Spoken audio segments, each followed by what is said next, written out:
the Imperial state crown. Anyone who's been to the Jewel House at the Tower of London will know there are several crowns to be seen there, but only two of them are actually used. The St. Edward's crown and this one, known as the Imperial state crown. It's normally kept at the Tower, but I have it here at Buckingham Palace because I wore it this morning at the state opening of Parliament. The crown as you see it now was made for Queen Victoria in 1838, but many of the individual stones have a much longer history. The oldest is probably this sapphire, which is said to have been worn as a ring by Edward the Confessor nearly 1,000 years ago.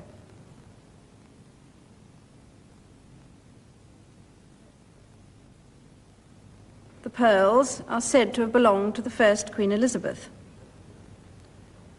The story goes that this strangely shaped ruby was given to the Black Prince after a battle in Spain in 1367. I always like to think of it being worn by Henry V during the Battle of Agincourt. It's difficult to be absolutely certain about some of the other stones, because after the execution of Charles I, Cromwell had the crown jewels broken up and sold.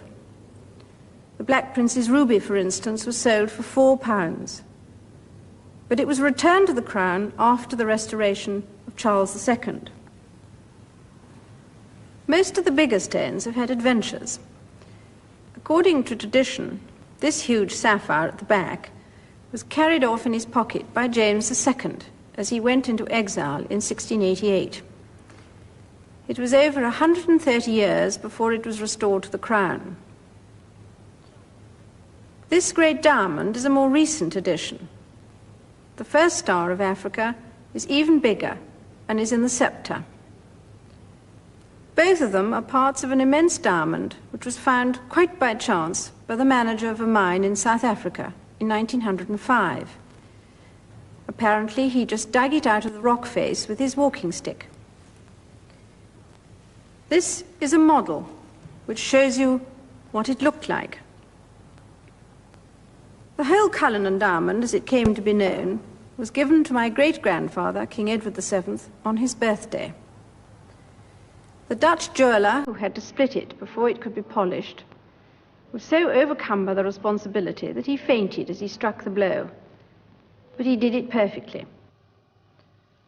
There are two smaller pieces which my grandmother always referred to as the chips. This crown is worn at openings of Parliament and after a coronation. The other one, the St. Edward's crown, is only worn once, at the moment of crowning.